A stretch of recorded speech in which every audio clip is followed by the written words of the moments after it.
And now, before moving on to the keynote, let me take this opportunity to introduce the Honorable Keynote Speaker of the day. Honorable Montek Singh Ahluwalia served as the Deputy Chairman of the Planning Commission of India from July 2004 till May 2014. This was an appointment at the Cabinet Minister level, and Mr. Ahluwalia was a special invitee to the Cabinet and several Cabinet committees. He has held several positions, including the Chief of the Income Distribution Division at the World Bank, and has been a key figure in India's economic reforms from the mid-1980s onwards. He was awarded the prestigious Padma Vibhushan, India's second highest civilian honor, by the President of India in 2011 for his outstanding contribution to economic policy and public service. Mr. Ahluwalia received a B. Honours degree from St. Stephen's College, Delhi University, and went to Oxford as a Rhodes Scholar, from where he received MA and MPhil degrees in economics. He has received several honorary doctorates, including the Doctor of Civil Law from Oxford University. He holds the position of Distinguished Fellow at the Center for Social and Economic Progress, a Delhi-based think tank. In June 2021, he was named for the high-level advisory group formed jointly by IMF and World Bank. And I deem it as a privilege to welcome Honorable Montek Singh Ahluwalia for the keynote address. Sir, please.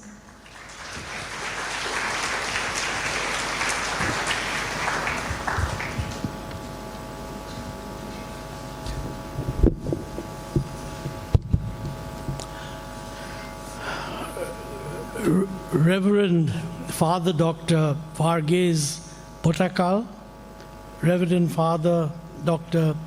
Abraham Olyapurath, Professor Dr. Johnson, other distinguished dignitaries on the dais, ladies and gentlemen, students, faculty, and others. Well, first of all, let me say that it's a great honor to be invited to deliver this lecture. You know, I was very impressed by the account of Cardinal Parecattil, which we got from that small film. And you know, it's interesting, I had, of course, read up. That's what everybody does these days. Whenever you don't know something, you go to Wikipedia. And this is a good example of why Wikipedia is not particularly a good source. Because, you know, I was surprised that of course, it listed all the ecclesiastical achievements of the cardinal going up the hierarchy. But it said nothing about the two things that I thought were really quite remarkable. One is the concern for those left out, those more disadvantaged, setting up orphanages, that kind of thing. And it made no reference at all to his quite remarkable contribution, as the film put it, Indianizing the church. And I would earnestly request that in his memory, the best thing that Bharat Mata College could do is to edit that. And one of the good things about Wikipedia is you can edit it. So I urge you to edit it and put in these things, because they're really very, very important. Both the bringing in those left out, because a lot of the unhappiness today in how our economy is performing is that it leaves out too many people, not just ours, many economies. And of course, the whole Indianization of the church is a very, very important social phenomenon. And the fact that he did that, I think way back in the 70s, when this wasn't even an issue, I mean, nothing else demonstrates his farsightedness than this. So my request is some of these bright young kids sitting here could pay their respects to the Cardinal by editing Wikipedia appropriately. Now, you know, I've been asked to speak on the state of the economy and challenges ahead. I don't have a written speech. Usually I accept these invitations because it's very interesting to hear the questions that young people have. You know, I have frequently said, when invited to speak and I'm asked, will you take questions? And I say, of course, that's the most interesting thing. And I frequently say, why don't we reverse the sequence? Let's just get 15 questions, and then I'll weave a lecture around them. I mean, I feel that's a more sensible way of proceeding, because then you really are addressing what people are interested in. But I realize that that's not usually the form, so I will say a few words, and if there is an interaction, I hope you'll pick out from what I've said things that are wrong or things that seem to you to require further elaboration. So I was asked, people want to know, what is the current state of the economy? I think that's where we are starting from. I'm not going to go into the past, you know. This is an election time in the country.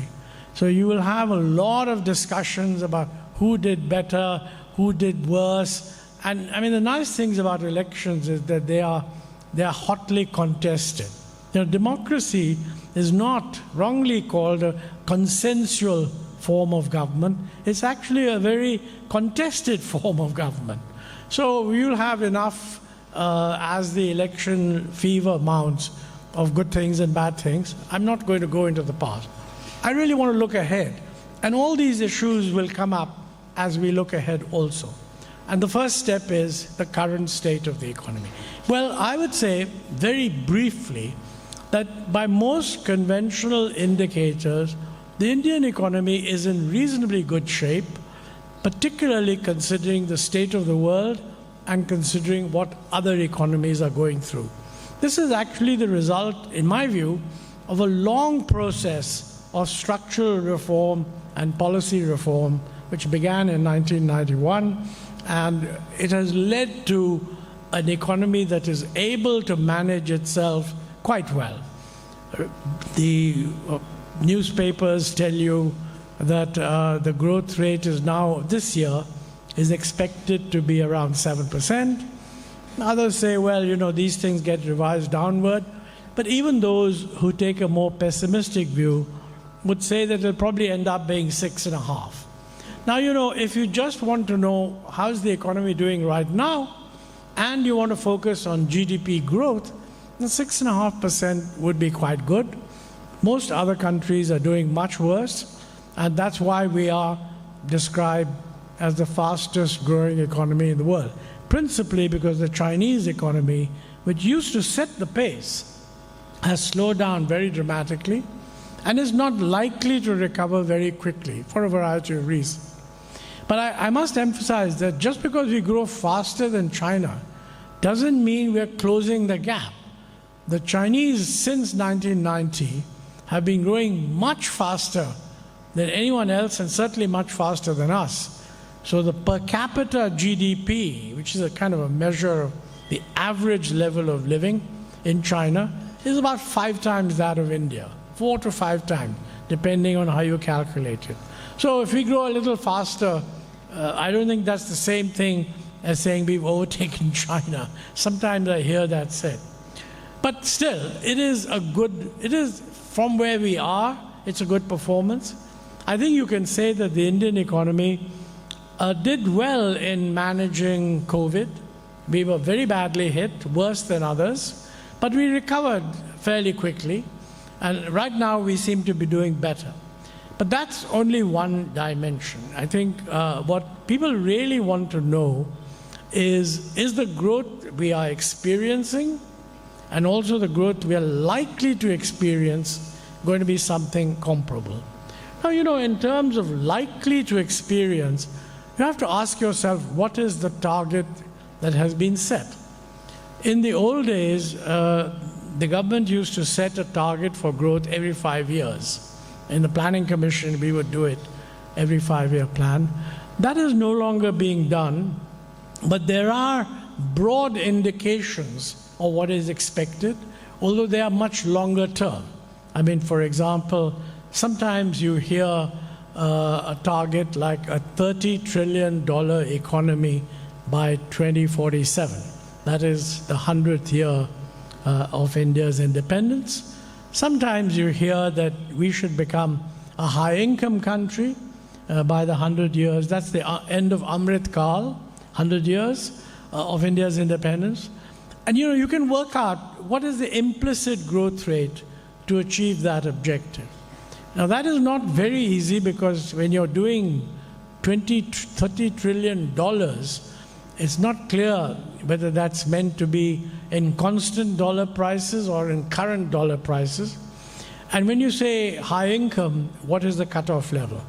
I would say that probably the cutoff level, if you take the cutoff level as being today's cutoff level, which the World Bank uses to define countries between middle income and high income, that would be a per capita income of something of the order of $13,800 in present dollars, okay?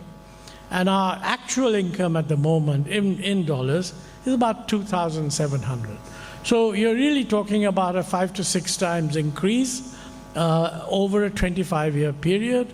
And if you do that in constant dollars, you'll probably come up with growth rates. The growth rate you need would be something like 8.5% or so in GDP, because you have to allow for the fact that although population is slowing down, it's still growing, and it will keep growing until about 2050 plus. So the real question is, are we set on achieving a growth rate of, say, 8% a year for the next 25 years? Now, in order to address that question, you have to keep in mind that, as an economy becomes more developed, it tends to slow down. And that's what China has done, that's what virtually every economy has done, that when you're at a low level of income, you grow relatively fast. When you reach a higher level of income, in a way, if you like, the early harvest possibilities have disappeared and the growth rate begins to slow down. So, if you want to achieve an 8% growth for 25 years on average, then really you ought to be aiming at maybe 8.5, 9 now, and then a slowing down to 7. So I think if you compare it by those, we haven't seen yet whether the government is going to set such a target. I believe it was announced in the newspapers that the Niti Aayog, that's the institution which sort of replaced the Planning Commission, although it does different things, they are about to bring out a sort of Vision 2047 document. And I assume that will give a sense of what the growth rate is. I would say that, a growth rate of 8.5% in the next 10 years or so is not impossible, but it's not automatic, and it's not the growth rate we are currently achieving. So the real question is, the challenge before us, and this lecture is about challenges of the future. The challenge before us is, can we do what is necessary to increase the growth rate to something above 8.5% for the next 10 years in order to average 7.5% over the next 25 years? I think that that's one point. But the debate increasingly is not just about growth. I mean, nobody in his right mind would judge an economy simply by the growth rate it achieves. I mean, for the last 20 years in the Indian discussion, and in fact even longer, we have always recognized that growth is one thing, but is not everything. The first recognition that growth is not the only thing we should focus on came in Parliament when I think Ramanohar Lohia, a left-wing MP, raised the question to Panditji that you're talking about 5% growth. In those days, the 5% was thought to be a good growth rate. But who's getting the benefit of this growth? And he made the point that it's not like China, where everybody is getting the benefit of whatever growth there is. Here, the benefit is going to only a few, and large numbers of people are being excluded. Now, this had not been raised in the debates until then. And Panditji, being a very socially conscious person, set up an entire committee to examine, what level of living are different people at. And then that came to the focus on what is the poverty line and the large numbers of people below it. And slowly the growth debate got shifted into how will growth bring Indian people above the poverty line.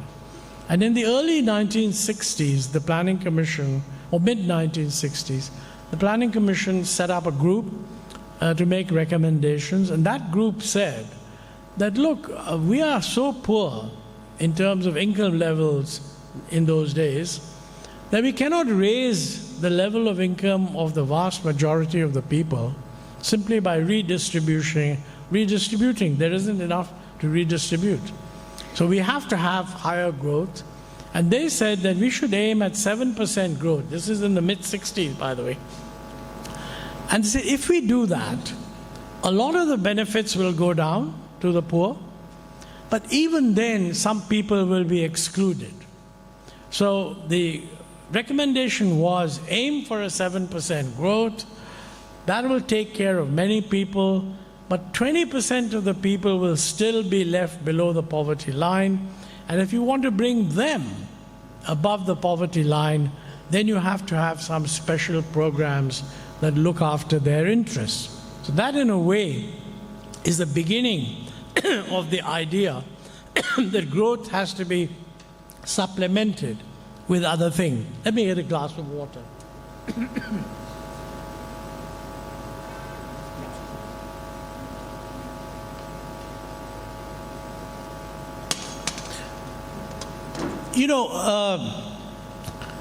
Initially, the thinking was simply that you need to give income to the poor so that they can have food to eat.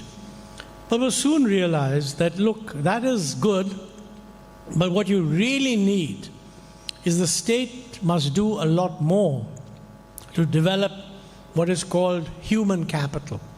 That is really quality of health, quality of education. I mean, growth doesn't take place just because you build factories. Growth takes place when the human capital, the quality of human capital improves, and then they use whatever investment is possible in order to generate more output. And for a long time, India's performance was severely criticized on this ground. But I must say that Kerala was held out, particularly by the Nobel Prize winning author Amartya Sen, as the counter-example. And his view was that, he often said that Kerala may have a low growth rate, but it has a much higher level of human development, health, education. And Sri Lanka was kind of similar. And Amartya used to go around the world saying that, look, don't be too bothered about the growth rate because they're doing so well in these dimensions. And one time I told him that, you're being unnecessarily defensive about Kerala's growth rate. Because after the 1990s, Kerala actually had quite a good growth rate too. So he said, yeah, I hadn't looked at that, so next time I won't talk about this. But this was an interesting period because, I was, as people were very kind to say, I was involved in the 91 reforms, and I used to go around peddling the reform story. Kerala was never convinced, by the way, that these reforms are good. I should say that actually intellectuals in Kerala misread the impact of the reforms. The reforms are actually very good for Kerala. One of the important reasons why they were very good is that they liberalized the exchange rate regime.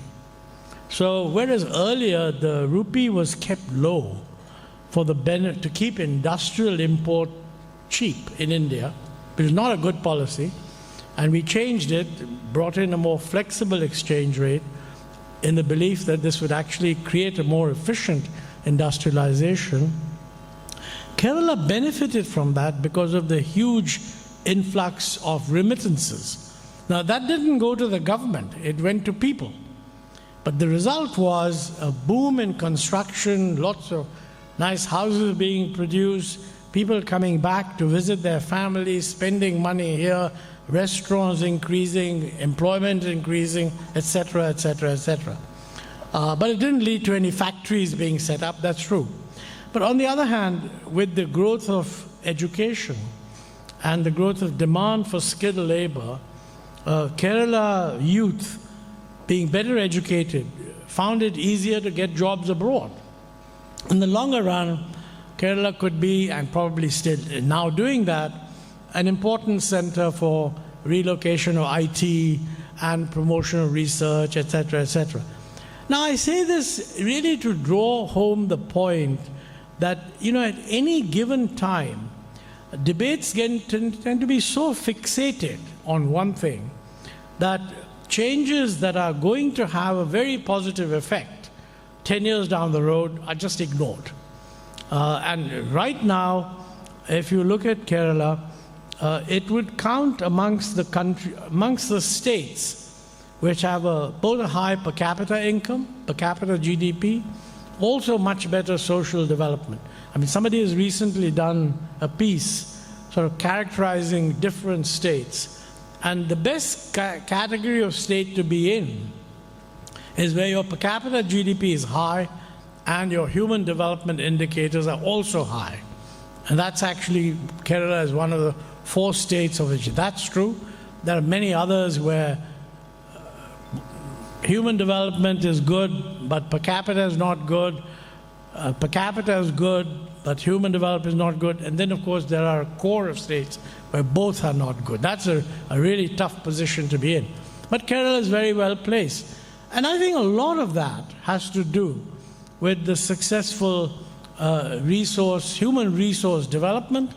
And of course, this college is contributing to that.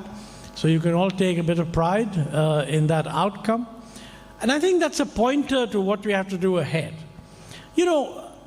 Such a large proportion of India has low human development indicators that it is difficult to believe that we are going to achieve our objective of getting out of the middle income group into the high income group unless we fix this problem. So I think in some sense, we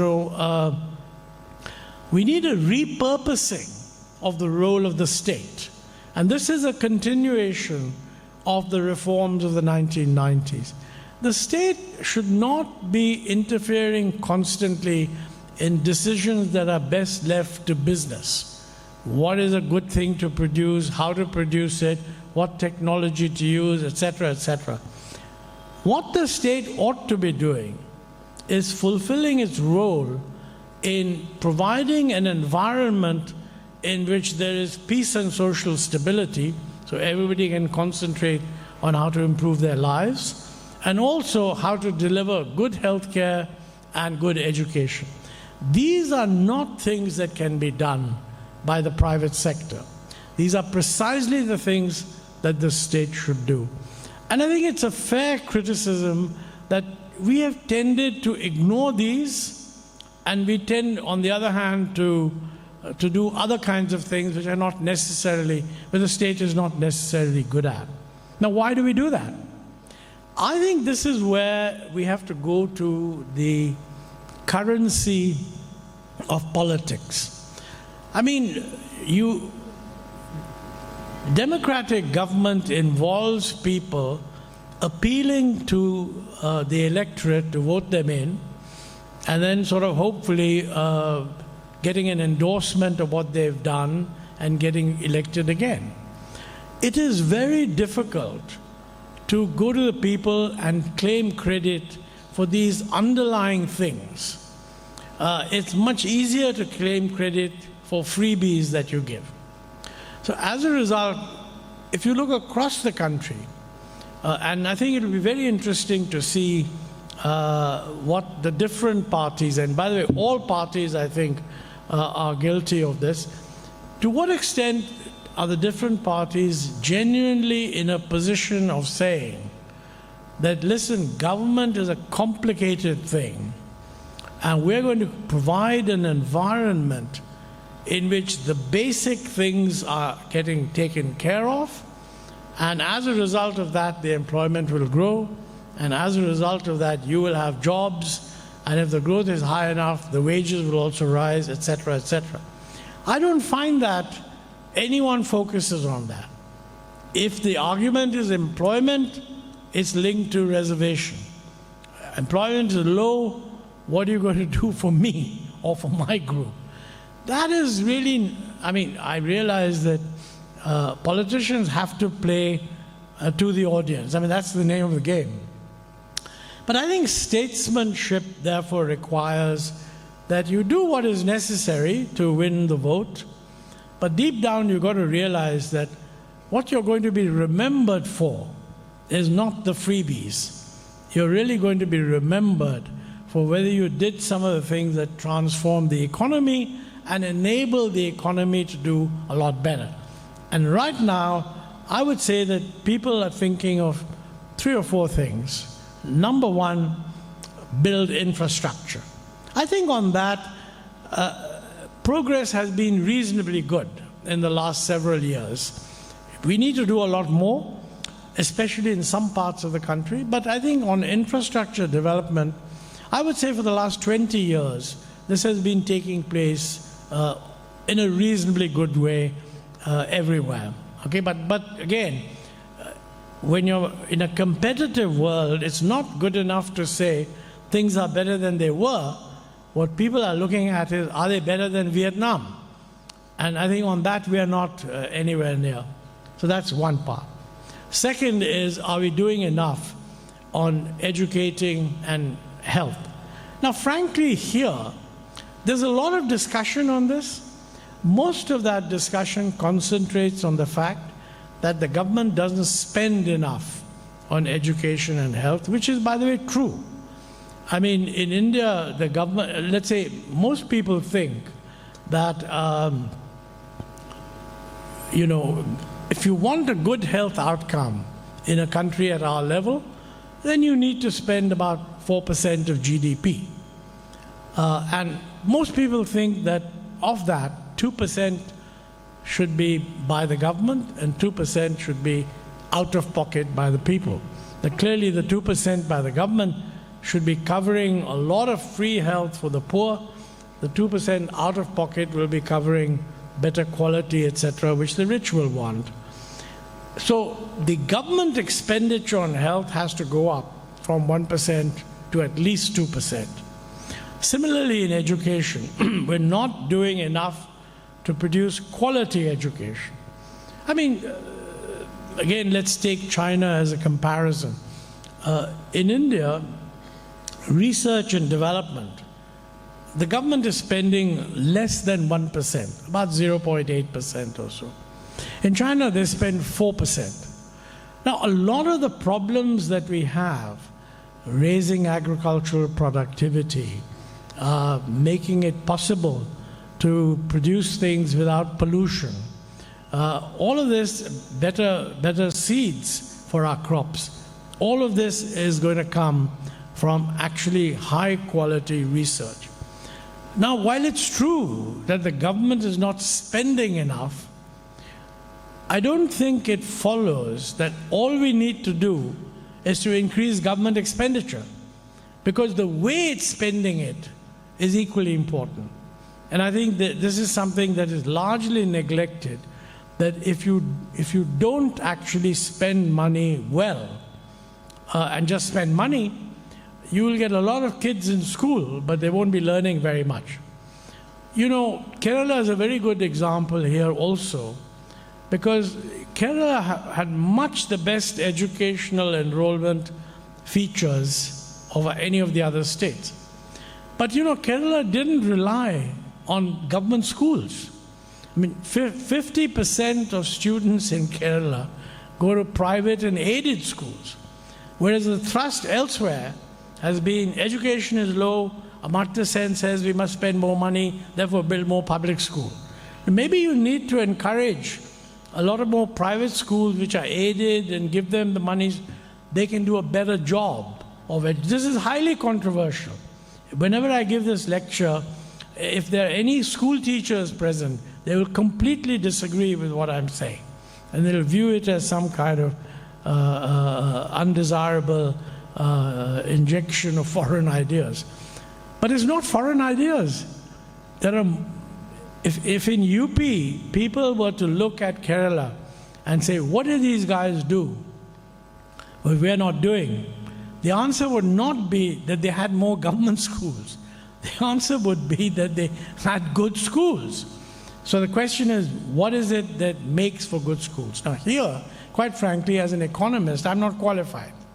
And I find there's very little serious research being done in the country on how do we ensure that our kids get good quality education. And that's true not only in schools, but it's also true in universities. So you hear very often business people saying that the graduates that we produce are not employable. You hear very often, on the other hand, people saying we must increase the enrollment rate in universities to 50%. It's not 50% even in Germany. So I think we need to know, if you want to produce a productive workforce, do you do that by pushing a whole lot of people into universities where they will do social sciences, history, geography, a few other things, get a degree of some sort, not be employable? Or isn't it better to create a really skilled workforce through a different kind of system where people work, go away, come back, re-educate themselves? This is a very big issue for the future. Because, you know, my generation grew up at a time when technology didn't change very much. Today, I mean, these young kids are growing up in a generation where technology is changing rapidly. So anybody who graduated out of something 10 years ago, there's no evidence that the person understands his own subject or her own subject today if they haven't gone back to get re-educated. And, you know, the rise of technology is a major phenomenon around the world. People talk about AI and so on, but generally technology, digitalization, these are the things that are going to lead to a more productive engagement of an educated population. This also has another implication, which is that, you know, the world of, maybe the world of stable employment in a corporate job is over. Because what's going to happen is that functions are going to be unbundled. And while there will be stable employments in many companies, more and more things are going to be outsourced to people outside the company. So I think you need to train kids in that kind of world to cope with what are the real demand for services. I fear, on the other hand, that a lot of our pressure for education is driven by the belief that if you get educated, you'll get a government job. Now, if you look at most of the criticisms, governments get criticized that they haven't filled vacancies in government. It makes it look as if the reason they haven't filled the vacancies is because of absent-mindedness. That's not true. The reason they haven't filled the vacancies is that the state governments don't have the money and don't want to take on people on a permanent job. They prefer to hire temporary staff, paid very little, but they're able to give some sort of a lecture, and you basically can pay salaries. So, you know, this is the linkage between, on the one hand, state governments being pushed into spending more and more money on freebies, and on the other hand, the budget being constrained, and the only way they can react is to squeeze expenditure, which boils down to either not paying salaries or not filling vacancies in health and education. So these are all interlinked in a way.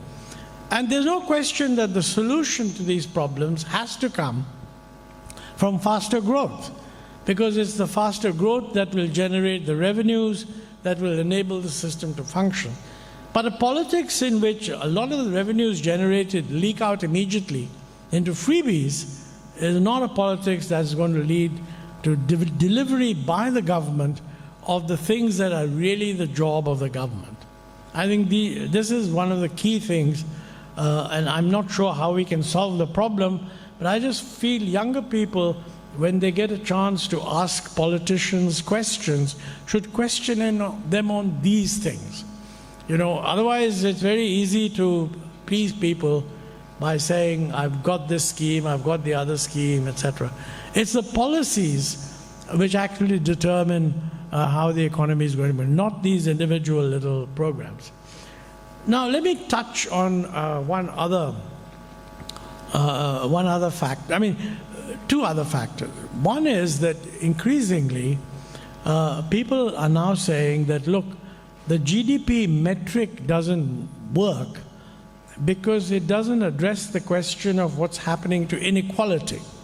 Now, inequality is very different from poverty, because you can have a model in which there's enough flowing down so that what you call the poor are getting some support, but the rest of the income is highly concentrated. And around the world, the rise of inequality has become an issue. And that's true of the Western countries, it's true of China, it's also true of India. You know, I do think that my personal view is that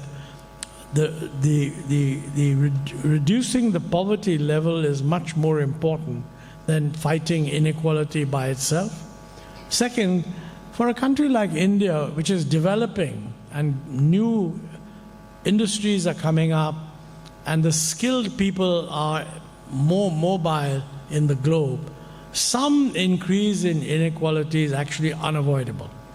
I mean, if you're going to have skilled people who can get a job abroad, the only way you're going to keep them here is by offering them not exactly the same amount, but better than we're doing today. And this means that those who have jobs that command a demand globally are likely to have a faster rise in wages than the purely unskilled.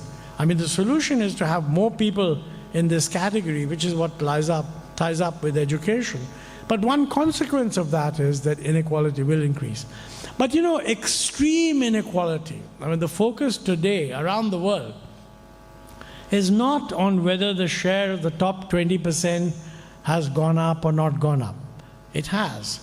The worry is the share of the top 1/10 of the top 1% has gone up hugely. And I think this is something that we also need to worry about. What we can do about it requires much deeper thinking. Certainly, shutting off to trends in the world does not make sense. Preventing our people from emigrating doesn't make sense either. But how do we cope? I mean, how do we cope with the fact that if you're running a university and you want to have a first-class finance department, then the truth is the market price for a highly qualified finance professional is much higher than, let's say, for a highly qualified teacher of Hindi or some other more common subject. Are we in a position to introduce differences in professorial salaries so that we can get good quality people in these scarce disciplines?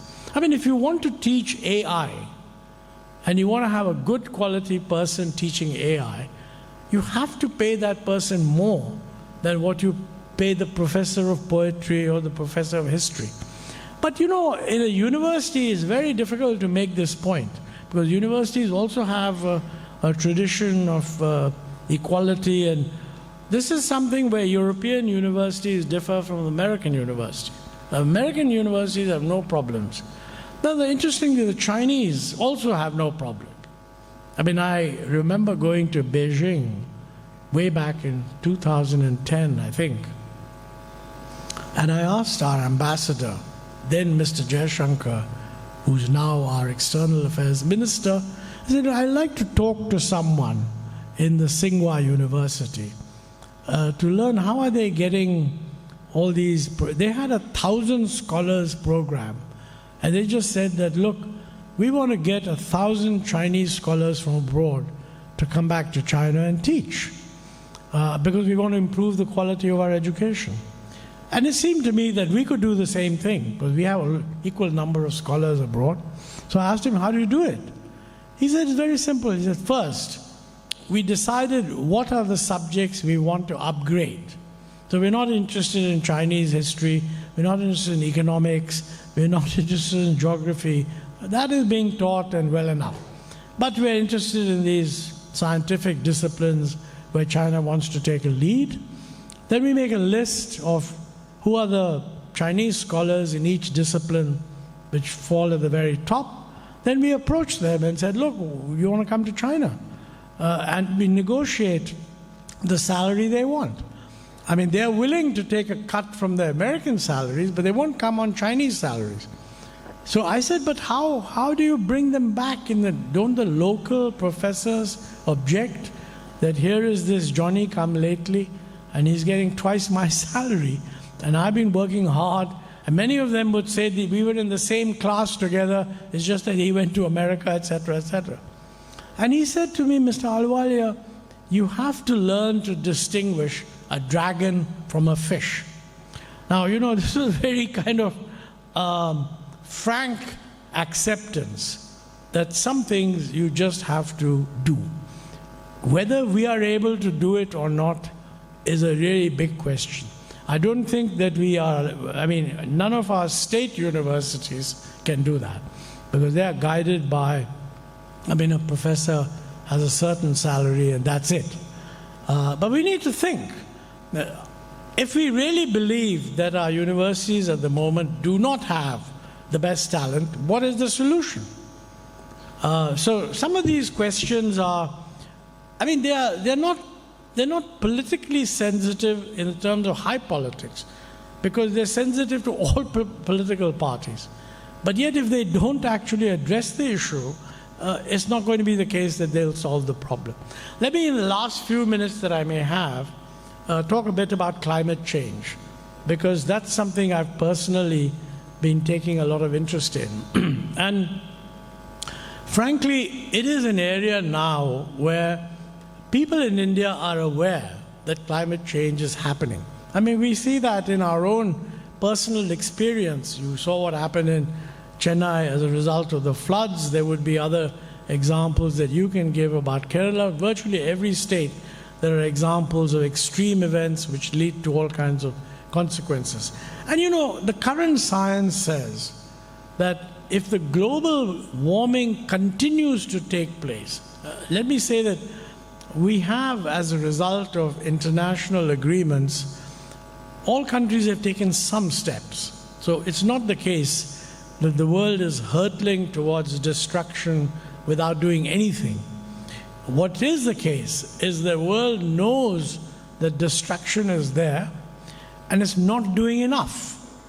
The good news is it's doing something, but it's not doing enough. The question arises, what is required to somehow prevent that? Now, two issues come up. One is, no country individually can address the climate change issue, because it is the global emissions of GHGs that leads to global warming. So therefore, everybody has to get together and do it. Equally, there's a very strong temptation to free ride. That is, you could legitimately say, the best thing for you is if everybody agrees to do it and you don't do it. Because what you don't do saves you a lot of costs. But the benefits of what would have happened if you had incurred those costs would not have come to you. They'd have gone to everybody. So best thing is to get everyone to do it and not do it yourself. I don't think this is going to work.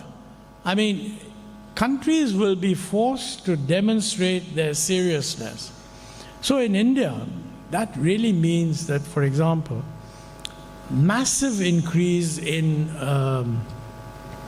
investment in renewable energy, most of which will have to come from the private sector. But as long as our state electricity distribution companies are as broke as they are, nobody's going to invest in them.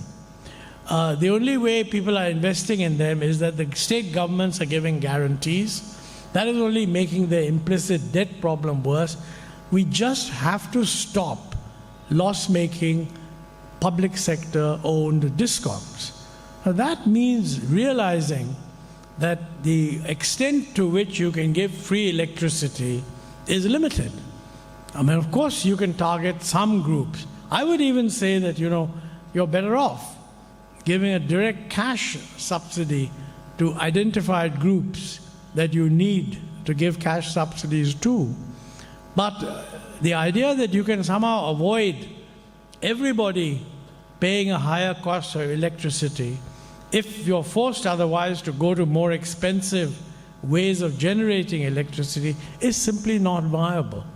Similarly, in the area of water, we have a huge water scarcity problem.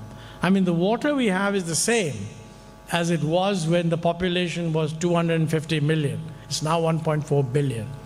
And it's not just the people drinking water and the kind of bathing and so on. It's the water that you need to produce the things that these people consume, not just agriculture, but also industry. That water is today not priced. I mean, you pay the cost of pulling it out from under the ground, but the use of water itself as a scarce commodity, there's no royalty on water, for example. And you get the most absurd, Kerala is better off in this respect because you have a lot of water, you have a lot of hydro, so congratulations. You should count this as a blessing. Really it is. But there are parts of the country like Maharashtra which are very parched. And 60% of the water that Maharashtra has is devoted to 4% of the area, which is what grows sugarcane. Now, frankly, given, and the same thing is true of Tamil Nadu, where they're growing sugarcane, if water were properly priced, there would be a huge structural change. A lot of people wouldn't be growing what they're growing now. Now, this brings me to a subject again, which is a bit nostalgic, because the last time I was lecturing in Kerala, many years ago, I made the point that, I don't understand why governments in Kerala absolutely insist that Kerala should be self-sufficient in rice. I mean, simply because as the system evolves and productivity in Bihar and other places increases, they will keep supplying rice very cheap. And if you support the food distribution system, and Kerala is the biggest supporter of the food distribution system, you're actually encouraging the government of India to buy all this rice from outside and dump it at virtually zero price today in Kerala. Who do you think you're hurting? You're hurting the Kerala rice farmer because he's actually denied the demand, which is a natural demand for him. So at the same time, you don't want him to convert into growing something else. I mean, it makes sense in such a situation to diversify. You can grow cashew, you can grow spices, cloves, cardamom, you name it. And our cardamom is much better than Guatemalan cardamom. But marketing-wise, those guys are wiping us out. So I think change involves structural change, but accepting structural change is a huge problem. And this is typically, it becomes a political problem. And I mean, I have to say, we have the same problem in Punjab. For some reason, we have got hooked onto this wheat-rice rotation. Wheat is a good crop for Punjab, but rice is an exceptionally bad crop. It's a very water-intensive crop, and Punjab doesn't have water. So as a result, they're pumping water from under the ground, pressurizing the government to give the electricity free, and slowly lowering the water table. And I've discussed this when I was in government with several chief ministers of different parties, and they would all say, yes, yes, what you're saying is right, but we can't do anything about it. Now, climate change is going to pose many, many challenges. It will force us to do things differently. And frankly, most people hope that these young children here will translate their awareness of the seriousness of the problem into a citizen willingness to take some of the tough decisions needed. Because if that doesn't happen, then quite frankly, I don't see the problem of climate change being adequately handled. So these are some of the issues. I mean, we need to grow at 8%. We need to generate more employment. We can do that if we can improve the quality of our education. That requires the government to rethink how to improve the quality of education, and it requires an acceptance that structural change is unavoidable. We are not going to become a high-income country with the same economic structure that we have today.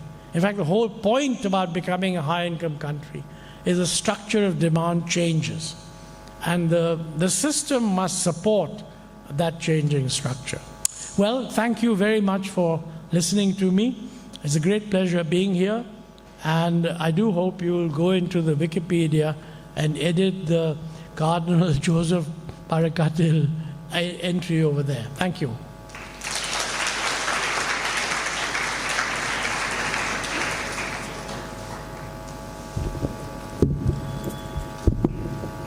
Thank you, sir. Montek Singh Ahluwalia's is a name my generation repeatedly learned in school textbooks and came across in newspapers. As a person who is at the helm of an institution that shaped the backbone of modern Indian economy, it's been an honor and pleasure for Bharat Mata College to listen to you, sir. And we move on to the interactive part of today's exercise, which is something the speaker himself looks forward to. And I request the audience to enrich today's session by bringing on their questions and comments. I also request the audience to phrase their questions brief and precise so that we have enough time to accommodate more questions. The forum is now open to discussion.